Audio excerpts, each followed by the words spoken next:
नमस्कार दोस्तों, स्वागत है आपका हमारे YouTube चैनल पर। दोस्तों, आज हम आपके लिए एक ऐसी कहानी, एक ऐसा प्रसंग लेकर आए हैं जो काफ़ी ज्ञानवर्धक है और आपको आपके जीवन में काफ़ी प्रेरणा देगा। दोस्तों, ये कहानी काफ़ी अच्छी कहानी है। घर में कभी लड़ाई झगड़ा ना हो। अगर जिस घर में लड़ाई झगड़ा होता है उस घर में लक्ष्मी वास नहीं करती है और उस घर में काफ़ी परेशानियों का सामना करना पड़ता है। दोस्तों, तो ऐसी कहानी हम आपके बीच आज लेकर आए हैं। प्रिय दर्शकों, अगर आप हमारे YouTube चैनल पर नए मेहमान दर्शक बनकर आए हैं तो आप हमारे YouTube चैनल को सब्सक्राइब कीजिए, बेल आइकन को प्रेस कीजिए ताकि आने वाली वीडियो का नोटिफिकेशन सबसे पहले आपको मिले और आप इसका भरपूर फ़ायदा उठा सकें। प्रिय दर्शकों, प्राचीन समय की बात है। प्राचीन समय में एक जंगल में मोर और मोरनी निवास करते थे। मोरनी मोर से कहती है, पिया जी, हम यहाँ इस जंगल में अकेले रहते हैं। हमें हमारे समाज के लोगों के साथ रहना चाहिए। हमें हमेशा अपने पशु पंछी जो भी हैं उनके पास रहना चाहिए। मोर मोरनी को काफ़ी समझाता है, काफ़ी समझाने का प्रयास करता है, पर मोरनी जिद पकड़ लेती है कि नहीं, अब हमें अपने समाज के लोगों के साथ ही रहना है और आप यहाँ से चलिए, हम अपने समाज के लोगों के साथ ही रहेंगे। मोर मोरनी की जिद पर वहाँ से उड़कर एक नगर में आ जाते हैं। मोर और मोरनी दोनों उड़कर वहाँ से एक नगर में आ जाते हैं। जिस नगर में वो आते हैं उस नगर का राजा काफ़ी ज्ञानवान था और धनवान भी था और काफ़ी लोकप्रिय राजा था। काफ़ी अच्छा उसका वैभव था। प्रिय दर्शकों, जब राजा उस राज्य में अपना शासन कर रहा था तो एक दिन राजा अपने महल में था और महल में राजा की जो रानी थी राजा के लिए भोजन लेकर आती है और राजा भोजन करने लगता है। तो उस भोजन की थाली में से एक चावल का दाना नीचे गिर जाता है और जब वो एक चावल का दाना नीचे गिर जाता है तो उस दाने को चैटी जो थी वो उठाकर चलने लगती है। जब चैटी उस दाने को उठाकर चलने लगती है तो चैटा पीछे से आ जाता है और चैटा उस चींटी से कहता है, प्रिय, आप ये चावल का दाना मुझे दे दीजिए और आप दूसरा दाना ले लीजिए। राजा की थाली में से आप दूसरा दाना ले आइए।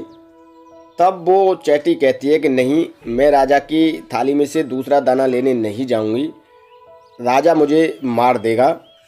प्रिय दर्शकों, जो राजा था उसने पशु पंछियों की पढ़ाई कर रखी थी। जो पशु पंछी जिस तरीके से बोलते थे उस भाषाओं का उन राजा को ज्ञान था और वो सभी पशु पंछियों की बात को अच्छे तरीके से समझता था। राजा उन चैटा और चैटी की इस बात को सुन रहा था और चैटा फिर एक बार पुनः चैटी से कहता है कि ये दाना चावल का जो है इसे मुझे दे दीजिए और आप दूसरा दाना ले आइए। चैटी जो थी जो चैटा से मना करती है कि नहीं, मैं अब दोबारा चावल का दाना लेने नहीं जाऊंगी। अगर मैं दोबारा चावल लेने गई तो राजा मुझे मार देगा, मेरी मृत्यु कर देगा। अब चैटा और चैटी को ये आभास हो चुका था कि राजा ने उनकी बातों को सुन लिया है। तो चैटा जो था वो चैटी से कहता है कि चैटी, राजा हमारी बातों को सुन रहा है और राजा हमारी बातों को समझता भी है और जो भी हमने और आपने बातें की हैं वो राजा ने सुन ली हैं। तब चैटी चैटा से कहती है कि अगर राजा ने हमारी बातें सुन ली हैं तो सुन लेने दो, कोई बात नहीं है, पर अगर राजा इन बातों को किसी और से कहेगा तो राजा उसी समय पत्थर का हो जाएगा। यह बात जो है चींटी चैटा से कहती है कि अगर राजा इन बातों को किसी और से कहेगा तो वो राजा उसी समय पत्थर का हो जाएगा। राजा इस बात को भी सुन लेता है जो चैटी चैटा से बोल रही थी। इसके कुछ देर बाद ही राजा हंसने लगता है और जब राजा हंसने लगता है तो उसी दौरान जो राजा की रानी थी वो कमरे में दाखिल होती है और राजा को हंसता देखते हुए वो राजा से पूछने लगती है कि क्या हो गया, ऐसी क्या बात हो गई, क्या मुझसे कोई अपराध हो गया या मुझसे कोई गलती हो गई जो आप इस तरह हंस रहे हैं।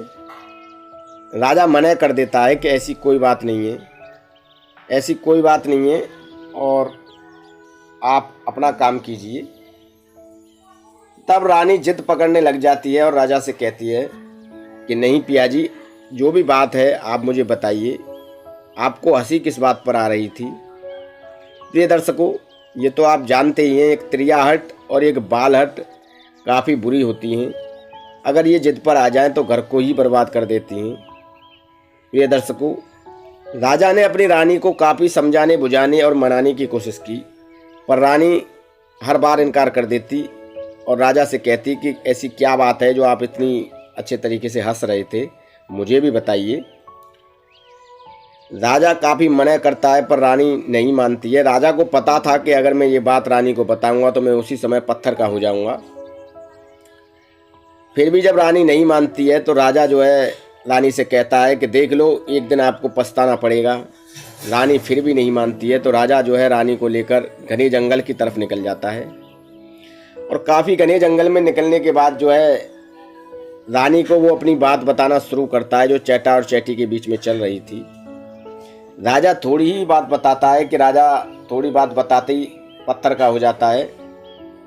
अभी बात पूरी भी नहीं हुई थी, राजा ने एक बार रानी से फिर पुनः आवेदन किया कि आप देख लो, आपको बाद में पछताना पड़ेगा।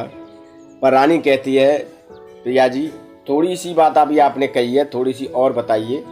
जब राजा थोड़ी सी बात और बताता है तो राजा आधा पत्थर का हो जाता है। इसके बाद राजा फिर पुनः आवेदन करता है रानी से कि देख लो, आपको बाद में पछताना पड़ेगा। पर रानी नहीं मानती है और कहती है अब जो भी बात रह गई है आप उसे पूरा कीजिए।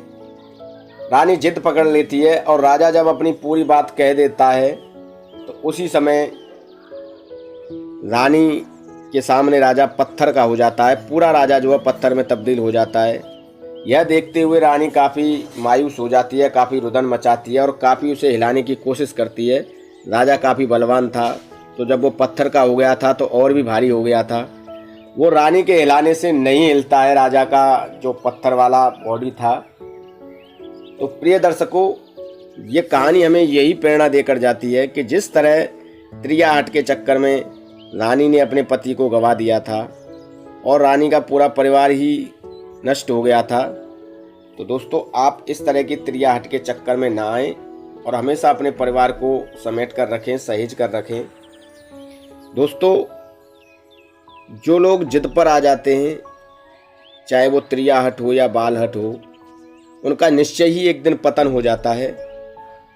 उनका इस दुनिया से निश्चय ही एक न एक दिन पतन हो जाता है, जैसे कि उस राजा का हो गया था।